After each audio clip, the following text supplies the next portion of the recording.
Hello বন্ধুরা, আজকের ভিডিওতে আমরা আপনাদের জন্য নিয়ে এসেছি টাটা এলপিটি 1615 ট্রাকের সম্পূর্ণ রিভিউ, এর পারফরমেন্স, ডিজাইন ও ব্যবহারযোগ্যতা। যদি আপনিও ট্রাক কিনা, ব্যবসা লাগানো বা শুধু এর সম্পর্কে জানতে চান তাহলে ভিডিওটি শেষ পর্যন্ত দেখে নিন। টাটা এলপিটি 1615 হলো এক শক্তিশালী 16 টনের কার্গো ট্রাক, যেটা ভারী মাল পরিবহন ও ব্যবসায়িক কাজের জন্য খুবই জনপ্রিয়। ইঞ্জিন ক্যাপাসিটি 5883 সিসি, পাওয়ার প্রায় 145 থেকে 160 এইচপি, মডেল অনুযায়ী ভিন্ন।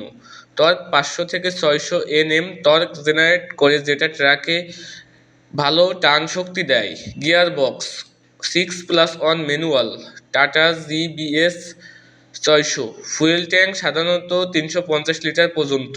এর গিয়ার এবং টর্ক ভালোভাবে মিলিয়ে দিলে এই ট্রাক উপরের ঢাল থেকে শুরু করে রাস্তার বিভিন্ন ট্রেরাই ভালো পারফরমেন্স দেয়। টাটা এলপিটি 1615 ট্রাকের চ্যাসিস ফ্রেম অনেক শক্তিশালী এবং এটি বিভিন্ন ধরনের লোড বডি, যেমন 18 ফিট, 20 ফিট, 23 ফিট বা 24 ফিট পর্যন্ত বিভিন্ন লেন্সে পাওয়া যায়। কেবিন সাধারণত হাইড্রোলিক টিল্ট কেবিন, যাতে ইঞ্জিন সহজেই অ্যাক্সেস পাওয়া যায় সেবা বা মেরামতের জন্য। টাটা এলপিটি 1615 ভারী মালামাল পরিবহনের জন্য উপযুক্ত, যেমন নির্মাণ সামগ্রী, এফএমসিজি, ই-কমার্স পণ্য, খাদ্যদ্রব্য ইত্যাদি। এই ট্রাকের জিভিডব্লিউ প্রায় 16,200 কেজি হওয়ায় এটি মাঝারি ও ভারী কাজ দুটোই সুন্দরভাবে করতে পারে।